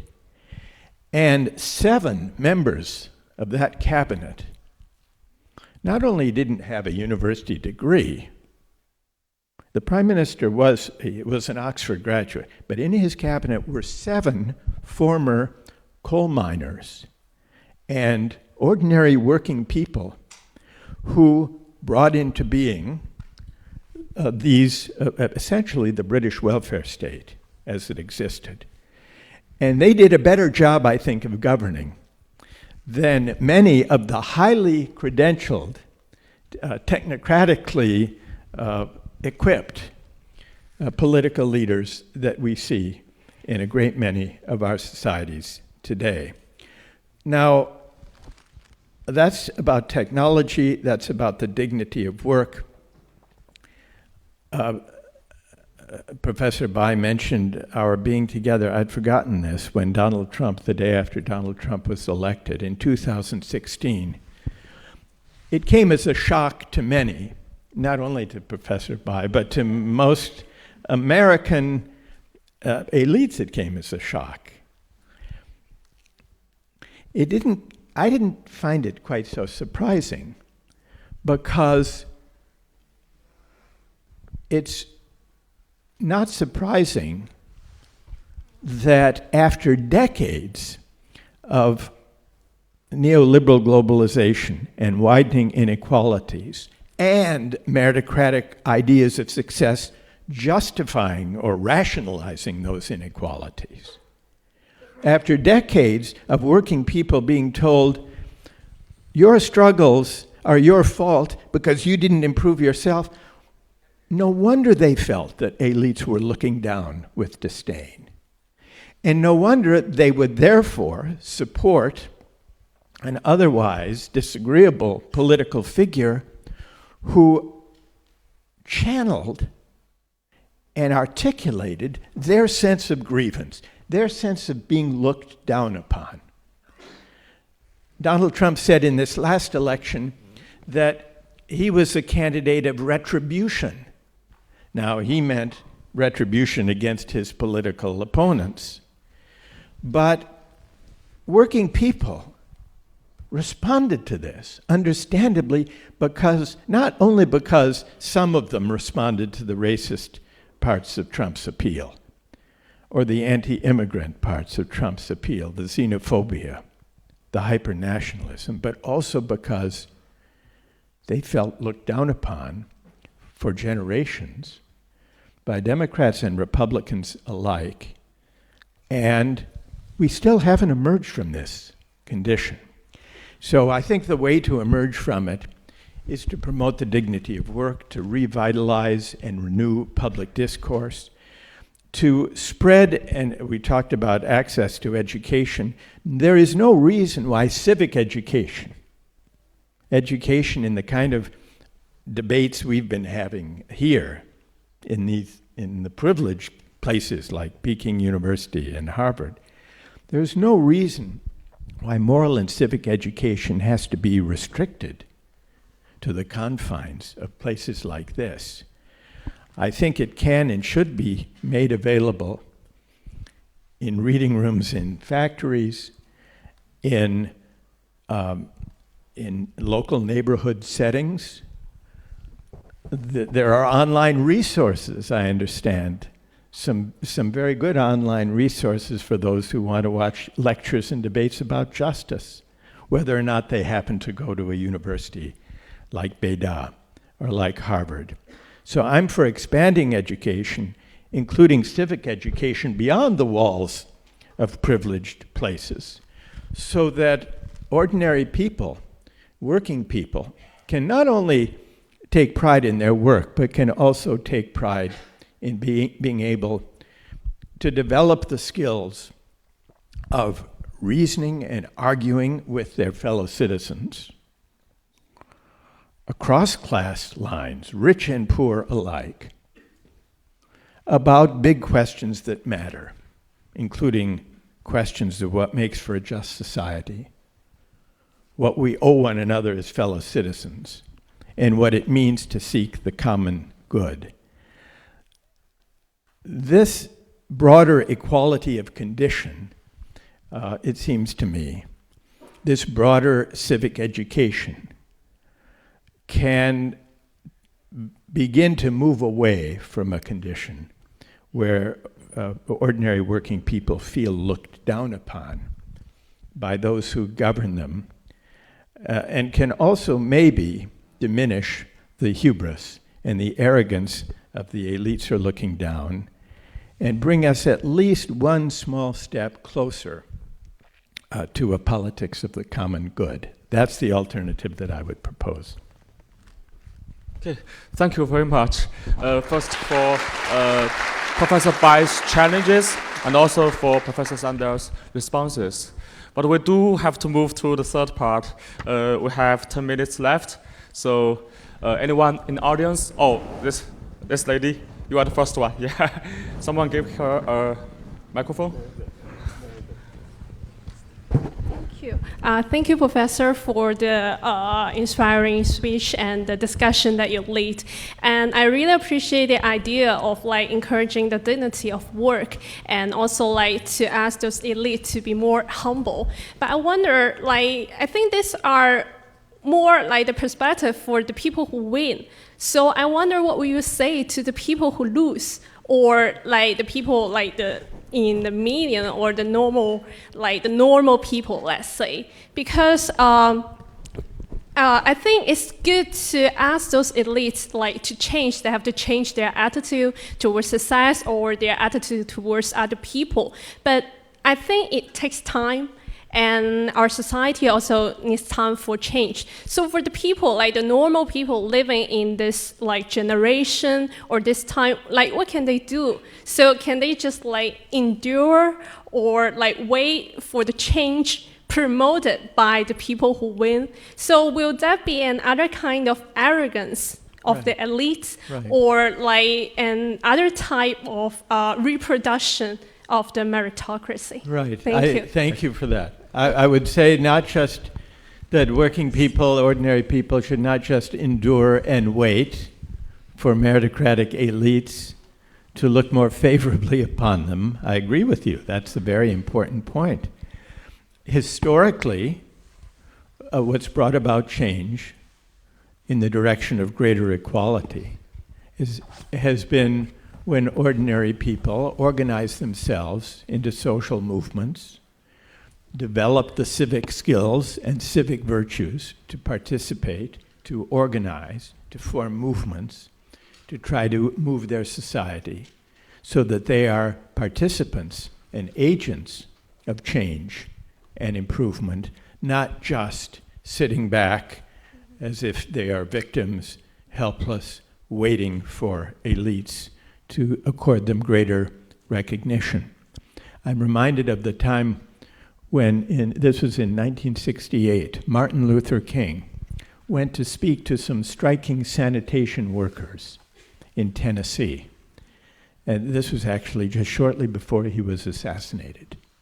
And what he said to them was this. He said, the person who picks up our garbage, these were garbage collectors, the person who picks up our garbage in the final analysis is as important as the physician. Because if the garbage collector doesn't do his job well, disease will spread, will be rampant in the community. And then he said, all labor has dignity. He was making an argument to the garbage collectors themselves about the recognition they deserve from the wider society.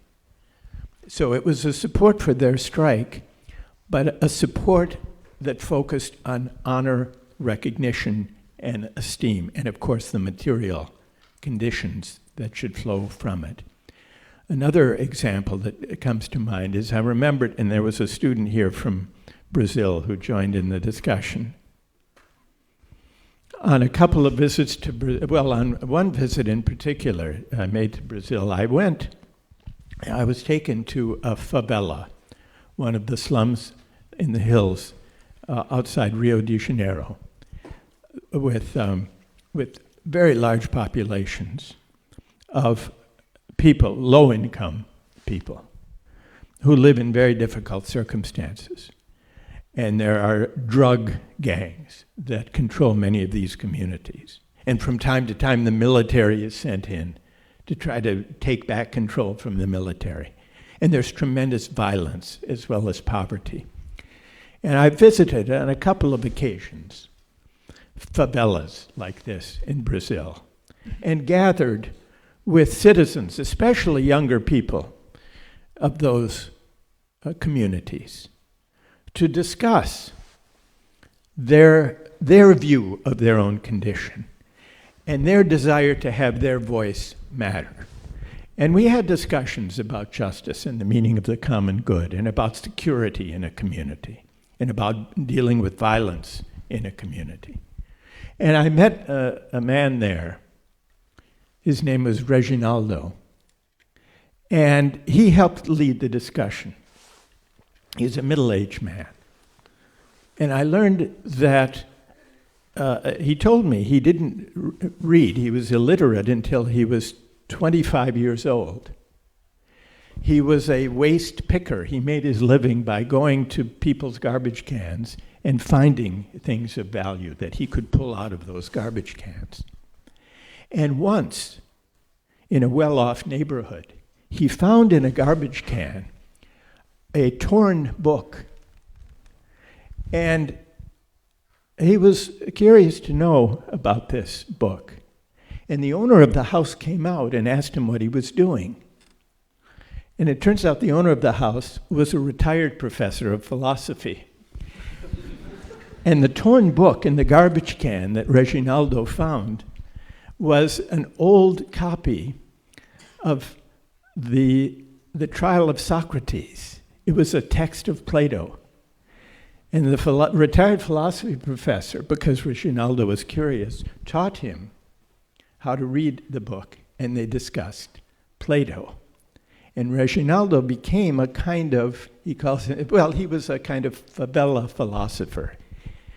And he taught by leading discussions among the people in his neighborhood. And these were the people whom I had the privilege of meeting. And what struck me about that experience is that Reginaldo and I, people like us, are actually engaged fundamentally in the same vocation, which is to teach philosophy not as an abstract discipline that resides in the heavens, but philosophy really belongs in the city, where citizens gather, including ordinary citizens, who can learn to reason together, argue together, think critically about the common life we share and how to improve it. And so that's the kind of experience that I have in mind when I think we can aspire to something better, to a politics of the common good that includes everyone, not only those of us lucky enough to attend places like this. Thank you for that question. One more. Sorry, she has already grasped that. Thank you, professors. I'm Roxy, Sorry. and thank you, Professor Sandel, for guiding me to think to the limit. I really enjoyed it. And my question can be a good supplement to the last question. So what are your solutions and advice for those people who have realized the issues of meritocracy and had the courage to get out of the system, only to find themselves going into nihilism and losing their purpose of living? So what's the fine line between going against meritocracy and going for nihilism? Thank you. Going for nihilism, is that, do you find that that's I think a tempting possibility for many of your peers? Yes, that attributes to a lot of the young people today that lose their meaning of working, and also Tangping is an example. Tangping. Lying flat. Yeah, and also some retired people too. When they get out of the working system, they don't know what system to follow again. Right. Yeah. Yeah. Well, there's no quick and simple answer, except to say that we need to create sources of meaning in our societies that can supplement and enrich the values of competing and winning in the kind of meritocratic competition that we've been discussing. I think part of what's missing in our public life, and I think this is true in societies around the world, our public discourse is hollow. There's an emptiness, a lack of meaning. I think that's one of the reasons there was such an embrace of, and this goes back 10 or 20 years, such an embrace of GDP almost as a philosophy and ideology, a source of meaning in and of itself, but then people quickly realize that that's not enough, maximizing GDP or achieving material prosperity. Just as people, like as Aidan pointed out earlier, realize that competing and winning is not enough. Because we all then, even when we succeed, ask, well, what's next? What does this mean? So I think we need to cultivate beyond greater civic participation and deliberation. From that has to come sources of value and meaning that can't be provided either by markets or by technology, but only by us. And in a way, this connects with the themes of all three lectures. Technology can't provide meaning. Technology is a tool that we need to direct. Meritocratic competition and market competition can't provide meaning. If anything, they tend to erode forms of community that can sustain traditions of meaning. and new interpretations of those traditions.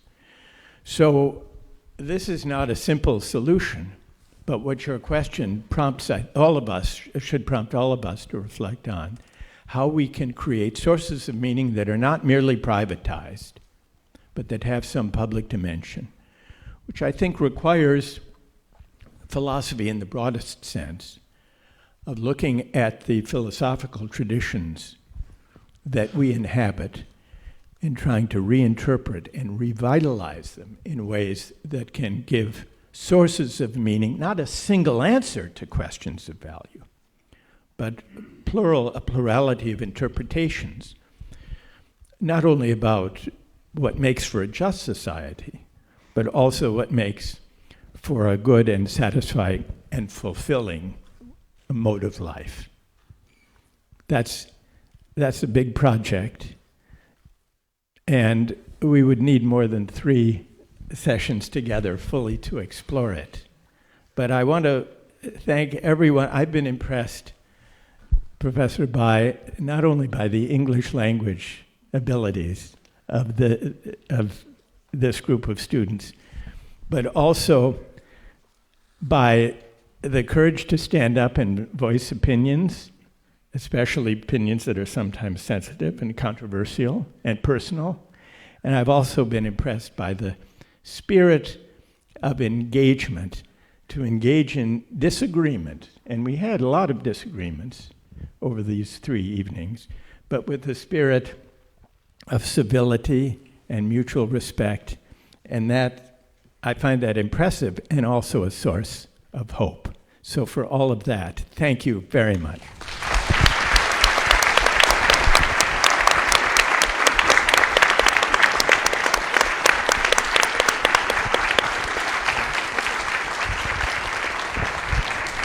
Well, I think it's perfect timing. It's already past 9 o'clock, and as I mentioned, Professor has to fly back to America tonight.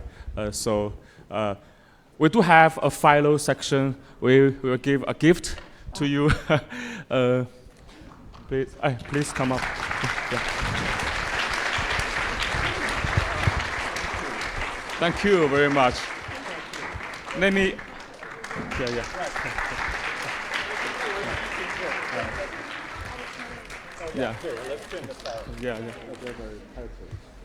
Let me explain a little bit. This is, of course, flower, but more importantly, it contains willow branches. Because in ancient China, we have this habit, we have this custom. When dear friends are leaving, we break off willow branches to symbolize friendship and longing. So this is our way to say to you that you are our friend, and we will miss you very, very much. Thank you so much. Yeah. Thank you.